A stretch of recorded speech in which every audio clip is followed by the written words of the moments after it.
Você já parou pra pensar no que realmente aconteceria se o Luffy morresse? A morte do Chapéu de Palha não afetaria só o bando, mas sim o mundo inteiro. E no vídeo de hoje, a gente vai abrir um portal para um dos cenários mais pesados e polêmicos de One Piece. Como cada personagem reagiria se o Luffy realmente morresse? Quem iria comemorar? Quem ia entrar em colapso? E claro, quem iria destruir o mundo? Então respira fundo, se prepara pro velório e claro, seja muito bem-vindo a Nerdópolis. Eu sou De Souza e para começar essa trilha de lágrimas, vamos com ela, a navegadora que confiou a sua vida ao ex-futuro rei dos piratas. E a Nami simplesmente não iria acreditar, não ia entrar na cabeça dela. É igual aquele momento lá em Wano, quando anunciaram que o Luffy perdeu, e ela não aceita, dizendo que se o Luffy falou que vai ganhar, então ele vai ganhar. Só que dessa vez a coisa é diferente. E aí, meu amigo, a Nami desaba de um jeito que ninguém jamais viu. Ela começa a lembrar de tudo, tudo mesmo. Do Luffy chutando a porta do Arlong Park, como se tivesse pegado a Hancock no flagra, dele colocando o chapéu de palha nela, enquanto a nossa navegadora estava completamente destruída. E claro, ele arriscando a vida por ela dezenas de vezes, como se isso não fosse nada, e cada lembrança dói mais do que a outra. A Nami fica tão mal que não chega nem perto dos mapas. A navegadora que guiava o bando inteiro agora nem sabe pra onde ela mesma tá indo. O Sunny não tem mais destino. E aí vem a pior parte, ela encontra o chapéu e segura ele com muito cuidado, como se ele fosse quebrar a qualquer momento. E é nesse momento que ela solta uma frase. Enquanto ela tá chorando, ela sussurra bem baixinho. Ela pergunta por que ele se foi e diz que ele prometeu que seria o rei dos piratas. E logo depois vem o Chopper. E meu amigo, se tem alguém que vai chorar igual uma criança, vai ser essa rena falante. O médico que treinou a vida inteira pra salvar todo mundo, agora tá parado, olhando pra própria mão, pensando qual é o sentido de ser o melhor médico do mundo se eu não conseguir salvar o meu capitão. E isso aí arrebenta ele, porque o Luffy não era só o líder do bando, ele era o cara que chamou ele de monstro e ainda sorriu, o capitão mais sem noção do mundo, com quem ele sempre podia contar. Então ele fica quietinho, com o nariz escorrendo igual torneira quebrada, e no fim ele só fala que vai sentir falta do seu capitão, tirando claro aquela vez em que o Luffy falou que ele era comida reserva. E o próximo é o Sop, e esse aqui sofre de um jeito que dói só de imaginar. Ele entra naquele choro desesperado, aquele choro barulhento que parece que tá expulsando a alma pelo nariz, e ele começa a se culpar, dizendo que se ele fosse mais corajoso, isso não teria acontecido. Se ele fosse mais forte, ele poderia ter protegido seu capitão. O Sop não perdeu apenas o seu líder, mas o único cara que nunca duvidou dele. Então ele cai de joelhos, soca o chão, e quando ele finalmente consegue respirar, que se ele fosse o guerreiro do mar que ele prometeu ser, isso nunca teria acontecido. Agora, quando a Robin descobre, ela não cai, ela não grita, ela nem esperneia. O jeito dela de sofrer é quieto. A Robin fica parada quando escuta a notícia, e a sensação é como se o mundo inteiro tivesse parado. Afinal, foi o Luffy que convenceu a ela que valia a pena viver. Ele estava pronto para iniciar uma guerra contra o maior poder do mundo por ela. E agora, esse mesmo poder levou ele embora. Então ela decide que vai fazer exatamente o que o seu capitão faria. Ela vai começar uma guerra. E seguindo, a gente chega no Frank. E assim que ele ouve a notícia, ele aperta os punhos, respira fundo e grita bem alto que o Luffy foi super. Ou quase isso, porque a voz falha antes de terminar. A cabeça dele vai direto pros momentos com o Luffy. Ele ri sem graça e diz que não acredita que tudo começou com ele roubando o chapéu de palha. Ele viu pessoalmente como o Luffy era capaz de tudo pelos seus companheiros. E mesmo com esse início turbulento, o chapéu de palha não hesitou em convidar ele pro bando. E aí o coração do nosso carpinteiro, ou seja lá o que bate dentro de toda essa carroceria, só falta se partir quando ele lembra de como o Luffy ficava animado com cada inovação que ele apresentava pro bando. E aí não tem como, a lágrima cai. Ele dá um tapinha no casco do Sunny e murmura que sem o Luffy nada mais vai ser super. Já o Brook tá vivendo um pesadelo de novo, porque diferente dos outros, o Brook sabe como é perder todo mundo. Ele já viveu isso, ele já sentiu o mundo desabar, já viu todos os seus amigos morrerem enquanto ele ficava sozinho. E agora, sabendo que o Luffy se foi, ele precisa viver todo esse horror outra vez. E a pior parte é que até o humor dele some. O cara que fazia piada até quando tava morrendo, não consegue mais soltar aquela gargalhada clássica. A Nami até chegou a oferecer a calcinha pra ver se animava o seu companheiro, mas não produziu nenhum efeito. Ele guarda o seu violino e promete que nenhuma música vai ser tocada até que tudo mude, até que todos paguem pelo que fizeram com o seu capitão. Mas enquanto a Nami e o Chopper estão chorando sem parar, o Sandy não faz escândalo. Ele não grita, nem quebra nada, ele só fica parado. O cozinheiro que sempre tem um comentário pronto, agora não consegue nem abrir a boca. O que ele fez foi acabar com 10 carteiras do seu aperitivo favorito. E aí vem o pensamento que destrói ele por dentro. Qual o sentido de ser o melhor cozinheiro do mundo se o seu capitão não vai comer? Aquele moleque teimoso não vai mais pedir pra ele cozinhar alguma coisa. E aí o Perna Preta lembra do dia que ele entrou pro bando, lembra da luta lá em Holy Cake, quando ele chutou o Luffy até quase matar o próprio capitão. E mesmo assim, o Luffy ficou ali, plantado no chão, esperando ele voltar. Ele vai lembrar de todos os momentos que o Chapéu de Palha acreditou nele, quando nem ele mesmo conseguia fazer isso. Então ele fecha os olhos e pela primeira vez em muito tempo, uma lágrima escapa. E a frase que ele diz é simples, mas pesa mais do que a Big Mami depois da ceia de Natal. Ele joga o cigarro no mar e diz que o Luffy não deveria ter ido antes de provar o seu prato final. E depois do Sanji, claro, vem ele, o nosso imediato Roronoa Zoro. E meu amigo, esse aqui vai quebrar por dentro, porque ele e o Luffy sempre tiveram aquela relação de irmãos que dividem o mesmo cérebro. Então quando o Zoro escuta que o Luffy morre, ele não reage na hora, ele só fecha o olho e respira bem fundo. A mente dele vai direto pro início de tudo, quando o Luffy enfrentou o Morgan só pra salvar ele, quando confiou nele como imediato desde o primeiro dia, e quando se encontraram lá em Wano. Sem falar, claro, de todas as vezes que ele ouviu o Luffy dizer que seria o rei dos piratas. E então o Zoro fala que teria trocado de lugar, teria dado a vida pelo seu capitão. Ele sente que falhou como imediato, e como amigo, isso destrói ele, mais do que qualquer ferimento que ele já levou. Mas acredite, o Zoro não chora. Pela primeira vez ele se sente vazio, só que aí a coisa começa a mudar. Diferente dos seus companheiros, ele não fica nervoso, ele não fica triste, ele começa a ficar com raiva. E aí ele diz que tentou do jeito do Luffy, do jeito alegre, do jeito amigo, mas eles levaram seu capitão. E agora ele vai retalhar. E finalmente chegamos no Jinbe, que sempre foi o mais experiente do bando, o mais centrado, o cara que sempre manteve a cabeça fria. Então quando dizem pra ele que o Luffy morreu, ele fecha os olhos, devagar, como se estivesse tentando controlar o mar inteiro. Afinal, no coração do Jinbe tem uma coisa que pesa mais que tudo, e é o dever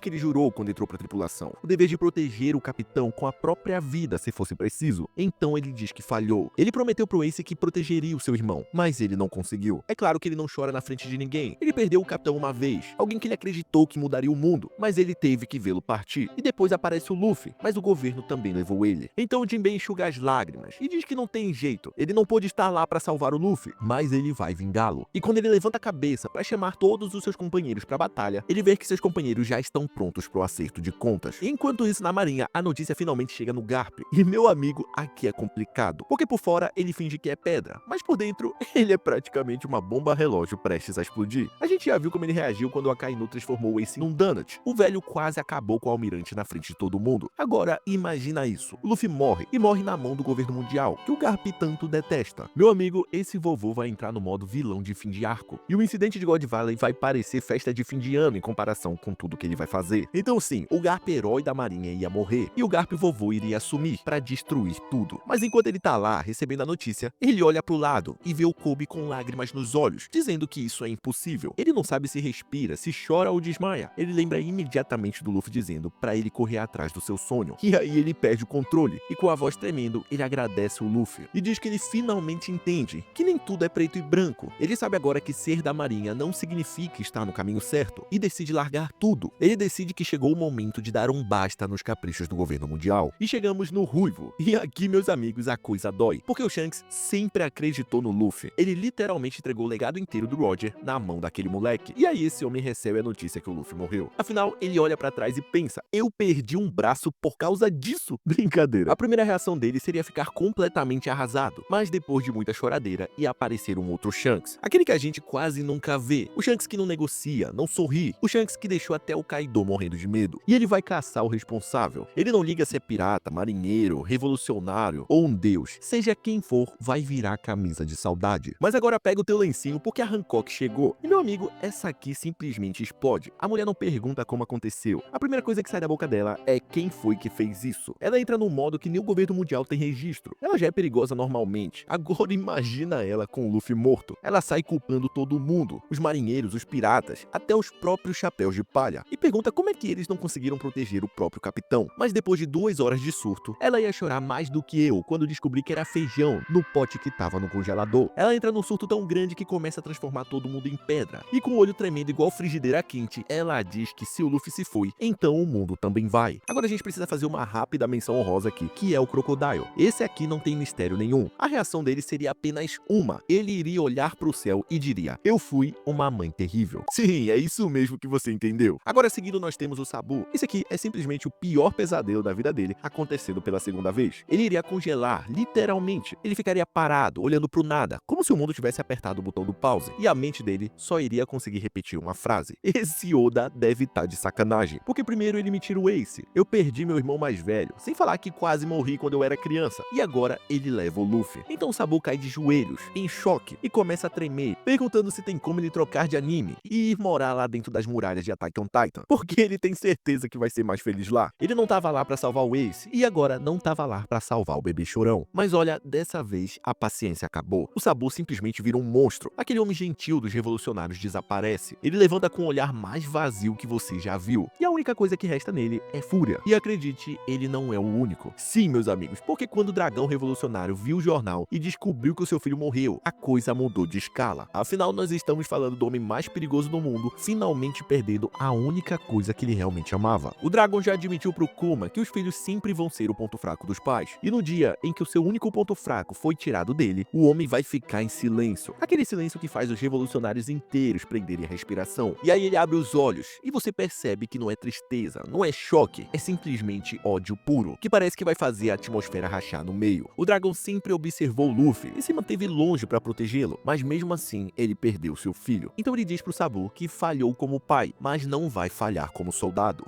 Meus amigos, os revolucionários estão partindo em direção a Maria Josh pro acerto de contas. Mas enquanto eles estão indo, se prepara porque é a vez dele. Eu sei que é estranho pensar que alguém pudesse chorar mais pela morte do Luffy do que o Sabu ou os próprios companheiros do Chapéu de Palha, mas sim, Bartolomeu é o que mais faz escândalo. Ele fica completamente arrasado. Afinal, o homem viu o Luffy como uma divindade, alguém para ser seguido e admirado. Ele recusa a notícia na hora e diz que isso é impossível, mas infelizmente, uma hora a ficha cai. E de repente, ele fica com aquele olhar de psicopata. Ele pega o cartaz do Luffy, o que ele guardava com mais cuidado do que o próprio CPF. Ele abraça a foto do senpai e diz que se o Luffy morreu, então o mundo todo vai morrer junto. Ele não quer saber de nome, não quer saber de motivo, ele não quer saber como, ele só quer a cabeça do responsável, e a frota inteira vai junto. E é aí, meu amigo, que o mundo inteiro começa a tremer. Porque quando a notícia da morte do Luffy se espalha pelos mares, não vai ser só tristeza, vai ser revolta, ódio e raiva. Uma raiva acumulada por anos de opressão. No exato momento em que o anúncio ecoa, o mar fica em silêncio, o vento para, e até os reis dos mares olham em volta como se tivessem entendido que chegou a hora de agir. E é nesse momento que começa o caos. Em Alabasta, a Vivi reaparece para liderar o povo, e milhares se preparam para a guerra. Velhos, crianças, guerreiros, até o Karu quer ir para a batalha. Em Dressrosa, o país corta de vez laços com o governo mundial e inicia uma rebelião. O exército do rei Riku marcha, e a Rebecca e seu pai vestem a armadura para a luta mais importante das suas vidas. Em Jaya, o Cricket não consegue acreditar no exército gigantesco que desceu dos céus. Eles finalmente chegaram na superfície e disseram que vão vingar o garoto do Chapéu de Palha. Em Zul, o rugido do Zunisha corta os oceanos. Ele não tá mais andando sem rumo. Agora ele parte direto para Maria Josh, levando um exército de minks enfurecidos. Lá em Wano, os portões finalmente são abertos, e uma frota gigantesca de samurais, que já estão acostumados com rebeliões, saem em busca de vingança. E claro, eles são liderados por um dragão gigantesco voando no céu. Em Elbaf, os gigantes param tudo, olham pro horizonte e dizem que o garoto com a vontade do sol morreu. E começam a preparar navios gigantes, que fazem o Sunny parecer brinquedo do Kinder Ovo. E todos, claro, estão sendo liderados pelo Ruivo, que finalmente vai voltar para casa e encarar sua família. E lá no fundo do mar, por incrível que pareça, a princesa Shirahoshi não tá chorando, ela tá com raiva. Ela finalmente tá no controle. A sua mãe tentou democracia, o Luffy tentou com a amizade, e o governo tirou ambos dela. Mas agora ela vai mostrar a real força do mar. O Sanji se encontra com Ivankov e diz que chegou o momento de terminar tudo isso. O Zoro convida o Mihawk para a maior batalha de todos os tempos. E o Frank se encontra com Iceberg e diz que chegou o momento. E aí eles dois, juntos, constroem Pluton, a arma ancestral, um navio gigantesco capaz de destruir ilhas inteiras com um único tiro de canhão. É necessário toda a galera para esse projeto. E pela primeira vez na história, eles não estão indo para proteger, eles não estão indo para libertar. Todo mundo tá indo para destruir. O mundo inteiro começa a se mover numa direção só. Uma frota tão absurda que faz Marineford parecer briga de condomínio. Afinal, quando eles tiraram o Luffy da gente, eles não só mataram o capitão, eles mataram um garoto que fazia tiranos tremerem de medo e que fazia ilhas inteiras voltarem a sorrir. E agora o mundo tá cansado de apanhar, de se curvar e de ser controlado. Eles mataram o Luffy achando que iam criar medo, mas o que eles criaram foi a maior revolta de todas. O incidente de God Valley parece brincadeira de criança. Marineford tá mais pra almoço de domingo, e os desastres de Luluzi e Ohara não são nada comparado à destruição que tá chegando. Os navios serão completamente destruídos pela Shirahoshi e os seus reis. O Frank vai destruir os muros da Terra Santa com Pluton, e a última coisa que o Imo vai ver são os povos que ele se esforçou tanto pra separar, marchando juntos pra matar deuses. E no fim das contas, meu amigo, quando todo esse ódio, toda essa revolta e toda essa sede de vingança se juntar, vai ter um momento em que o mundo inteiro vai perceber uma coisa muito simples. O Luffy não virou esse símbolo por acaso. Ele não moveu povos inteiros só porque tinha um chapéu bonito. O mundo quer vingança porque em algum momento esse moleque que saiu do East Blue só com uma canoa e um sonho começou a libertar povos, derrubar tiranos e desafiar um sistema que há séculos controlava todo o mundo pelo medo. E é por isso que quando ele cai, o mundo inteiro se levanta. Agora, se você quer saber como que esse moleque saiu de um pirata desacreditado, que todo mundo ria, para se tornar o maior obstáculo do governo mundial, então já clica nesse vídeo aqui que eu vou te contar tudo. Eu espero demais que você tenha se divertido. E não esquece, eu sou De Souza e muito obrigado por vir a Nerdópolis.